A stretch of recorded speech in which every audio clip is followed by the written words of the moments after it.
Hi everyone, this is FC7. Welcome to the channel. Today I'm going to be sharing some information on the Guild Writ of the Sunrise, another item in the helpful item series here on my channel. This item allows a guild that you create to have an instance zone on your server. It allows you to express your creativity, allows a base build and light experience, and allows you to create your own museum of items, which is especially important if you've been playing this game for many years. Now, the information I'm about to share is how I use this item in my current day play in 2022. It's thinking outside the box and not necessarily traditional. Before I start that, here's some additional information on it. It's currently $17.50 from the marketplace. Works well with overseers. I find it less claustrophobic than a guild hall, and you can make your guild hall outside. You can place teleport items down, and of course you can decorate everything as you wish and align to your vision. Now, traditionally how this would work is that you would be part of a guild, and your guild leader would buy this and allow people that are in the guild inside and maybe make changes. They can assign people to decorate and stuff like that. But what I use it for is something a little bit different. So I thought outside the box and I wanted to expand upon this idea.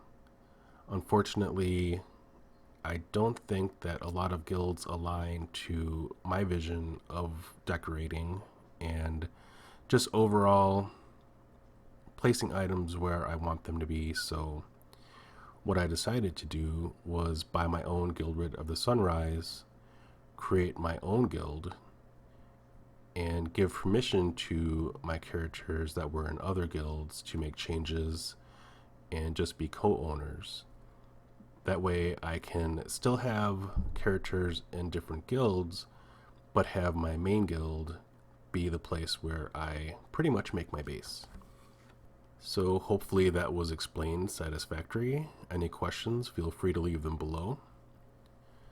Now, after buying the Guild Writ of the Sunrise and inviting all of the characters that you want to, this is where you zone in, of course, in the guild lobby. To old EverQuest players that know this, I apologize, but there are newer players that probably do not know this information. Now, in my case, I have created a guild, and it was about 10 or 11 years ago, and I named it the FC Army. So it should be on the list. And I will just zone in as soon as I find it. As you can see, there are a lot of people that own their own Guild Writ of the Sunrise instance. Now, here I am in my own personal instance, the FC Army Village. For some reason, there was a 2 behind it. I don't know exactly how that happened. But in any case, this is where I set up. I will show you on the map here. I consider this like a small base building experience. I have one corner of the map to myself that has 1 guild hall and 5 homes right here.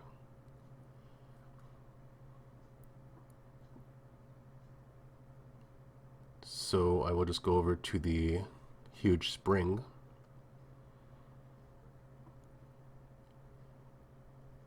And just find my guild. In this case, it's right there. Press go.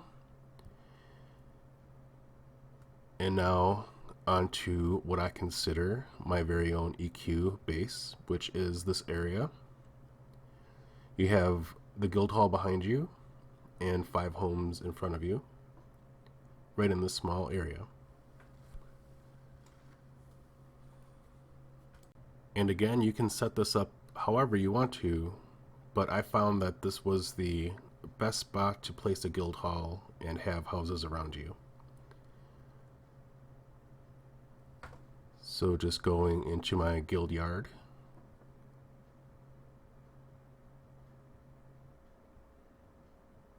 Here I have the guild hall. And you don't have to buy guild halls from the marketplace. There's actually a spot when you zone in where you can buy some guild halls. They won't be as great as the one that I have here, but the one that I have is the most expensive one. And of course I have all the teleport items that will take you to different places in Norath. Just click on each one of these and they will take you to different places. And of course they came with the heritage crates that were released about 3 or 4 years ago. And you just, if you want to buy them, just go in the bazaar, type in wrapped, and look for the most expensive items, and these are the teleport items. Most of them are 2 million platinum, so it does take a while. I'm missing a few of them. But as soon as I get more, I will just place them around this area for teleportation reasons. And here are my epic 2.0s. Each class has one. And the two in the middle, of course, are my two main characters when I started in 2001. And believe it or not, I'm still missing two at the end here. I still have to do the Berserker and the Rogue epics. Now it is on to the different housing I have. I have 5 areas over here. The first one is what I consider my cleric space. There's not necessarily a house here, but I do have some of his mounts that he's collected over the years. And of course the Epic 1.0.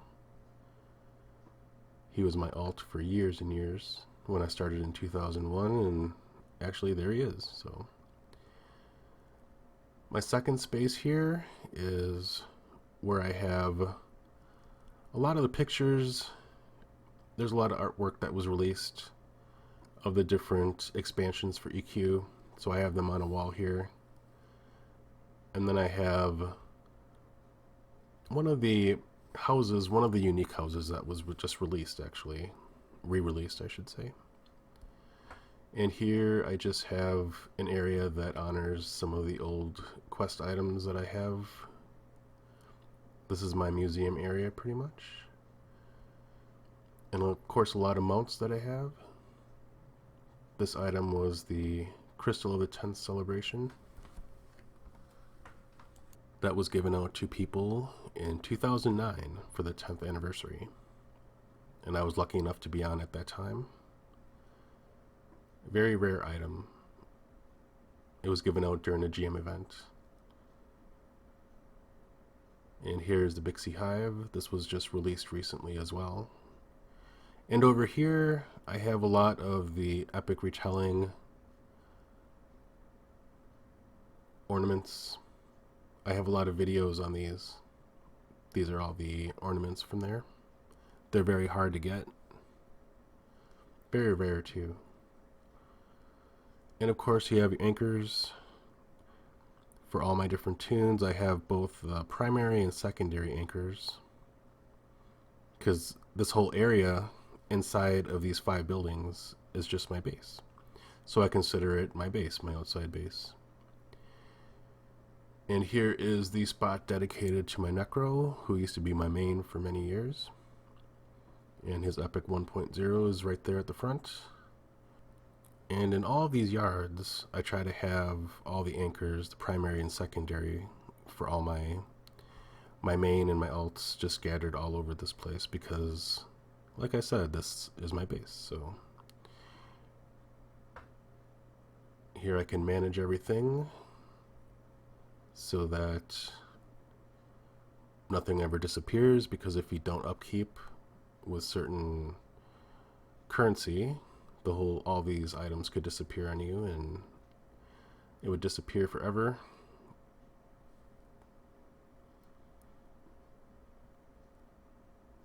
So here, if you're doing this, just make sure to grant permission to all of your different alts, all your boxes, so that they can add currency and make changes here. So here is a rare house that was just re-released recently for a limited time. This is the Wayward Lady.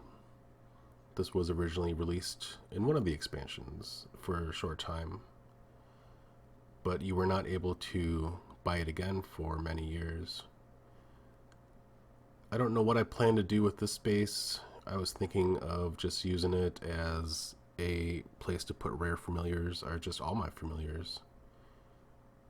But I really haven't gotten time to do that yet. As you can see, I have some in there. And of course the Bixi Hive, which is my favorite home, my favorite house, that was re-released recently too, I believe this last July. Luckily enough, I was able to buy it. And I don't know what I plan to do with this thing, but I was thinking of maybe putting some magician swords in here, some summon ones. But this is a beautiful zone. If they would have allowed merchants to be in here, it would have been even better, but unfortunately the tactic that I'm using doesn't allow for certain merchants to be in some of these zones, especially outside, which is a shame. So on to the next house that I have. I do have space for 2 more homes. I think there are a couple of unique ones left. Hopefully the devs can re-release them soon. This is just your basic house, and I don't even have it furnished. I used to have some trophies in there. I think there's some trophies that you can put in here.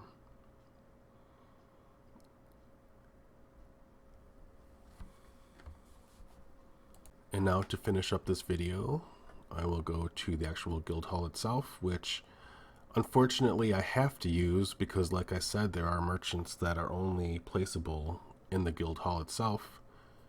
I would love if they would allow them on the outside here.